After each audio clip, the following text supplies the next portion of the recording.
Hello, people of the internet. Welcome back to episode number 2 of Guitar Stuff. This episode number 2 pretty much got inspired by my friend Pete Thorne, who I did a very cool YouTube live with recently, a couple of days ago, and I'm gonna link it here, somewhere here, so you can watch it, and a lot of wise shit has been said. So this is what Pete suggested for this series. How to do that? We do second nature. Yeah. Things like proper muting, or just like good time, or like little things, little tricks and things that we've worked out. And then when a student can ask you like, how do you do that? Like that thing, you're like, well, and you actually have to analyze it because you don't think about it. Exactly. Oh yeah, I'm muting with my left hand as well as I wrap my thumb around to mute the lowies. You don't even think about it. Exactly. And exactly that stuff. Yeah, and we cool. do things like we just do it and we don't think about it because it's so engraved in our skills and our chops and our playing. And I truly believe it's cool to like spread that knowledge. And I thought to myself, yes, he's right, because a lot of times we mute, and I realized that when I'm teaching all the time that I would do something automatically like second nature and not even think about it. And so here's how to properly mute your guitar when you play. Let's start with the Ola chugging one. That's the typical how to learn how to palm mute. It's called P.M.palm mute, palm mute. Huh? Easy. You can do that correctly and you can do it falsely. The physics of your guitar is the string's gonna start vibrating from here to the very end. And it doesn't matter whether you have like a Floyd or a fixed bridge, it doesn't matter. But the string is gonna vibrate here. And if you try to muffle it a little bit, you put your palm right here at the very end and then muffle the string and try to like keep it from vibrating freely. This is like, right? That's open. And then you start putting your hand down here. Ola would call it chugging. That's what the chug is. The However, if you put your palm too much into the string, it's gonna change the tuning. So it gets higher, and also it just keeps the string from vibrating. Like this is more like a dead note kind of thing, like a percussive dead note. It's the real beauty of palm muting is when you have a balance in between, like, for example, when I play my song Toby Didn't Show Up for Breakfast, the chord section.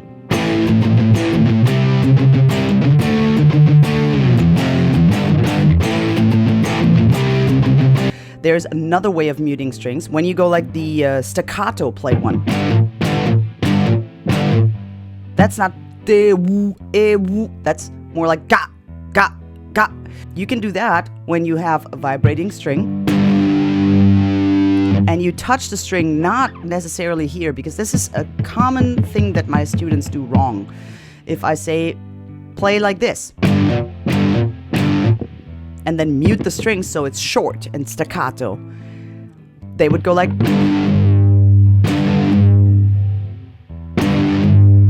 you hear that da woo. It's because you're like just muting the string in the wrong spot. So what you want to do if you want to have like short accents,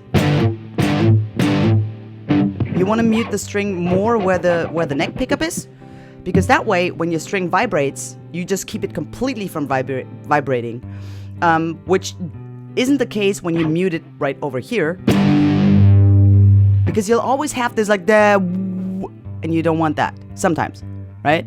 So there's different kinds of like muting. It's a whole different ballgame when you mute here compared to muting here. I see it more like you can have little accents, right? Instead of just playing.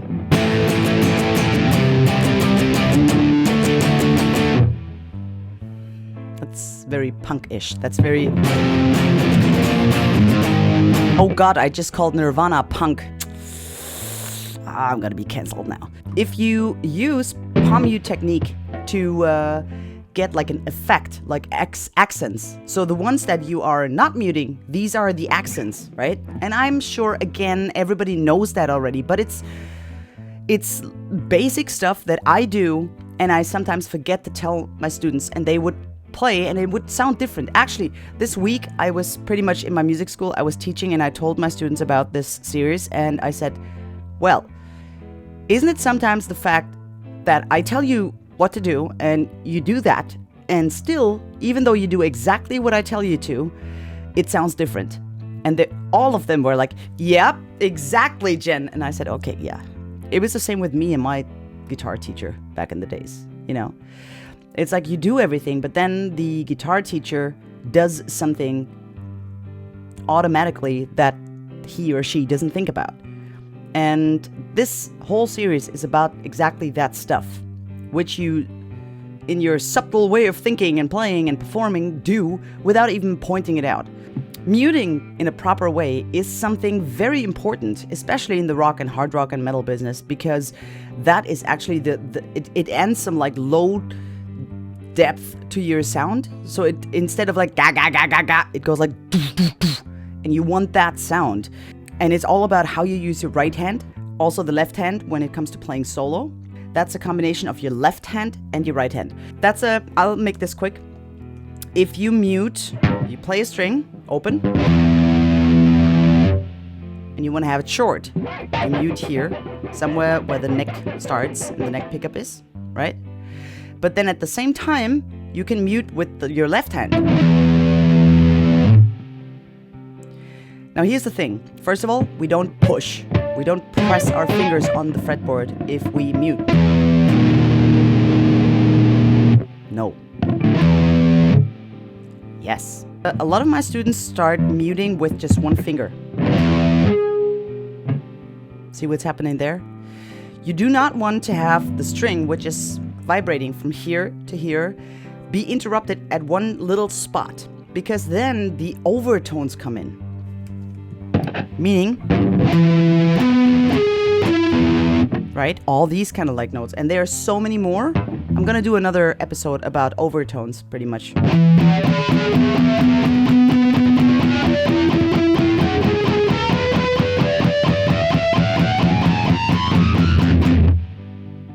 You don't want that.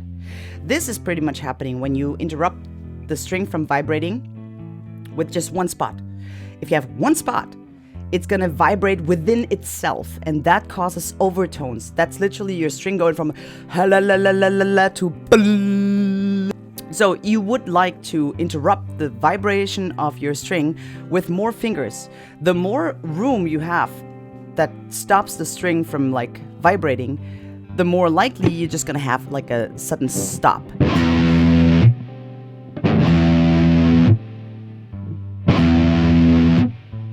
If I use one finger, and then, of course, when it comes to playing solo, here's the big deal. I teach, let's say, the A minor pentatonic. I'm sure everybody knows the A minor pentatonic, right? So this is how it goes. Okay, cool. If I play that and I don't properly mute my guitar, I'm gonna have this at the end.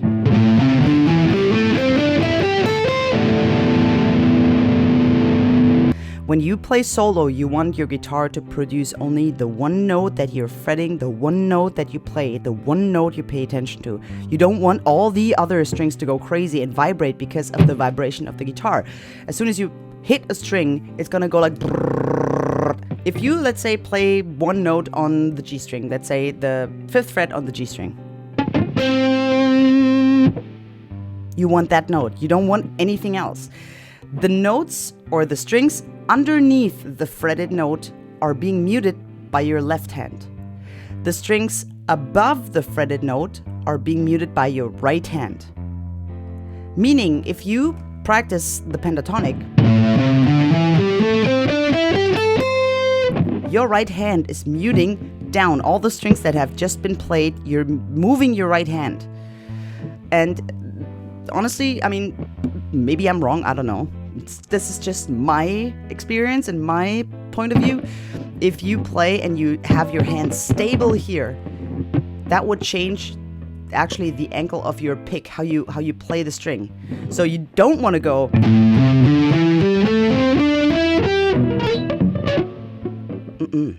You want to move your hand down and continue to mute more strings as you go down your fretboard.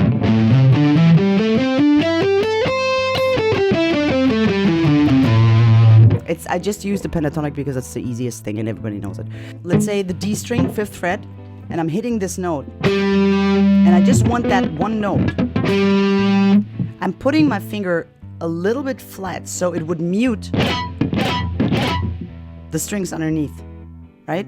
And I would put my palm on top for the right hand technique just to mute the strings that are sitting above the note that I'm playing. That's muted. There's my note. There's the muted ones. That's breaking down how to control your instrument pretty much. Good? I'm open for any suggestions for episode number 3. Let me know in the comment section. Thank you so much for watching. Stay safe and sane, happy and healthy. I love you, people of the internet.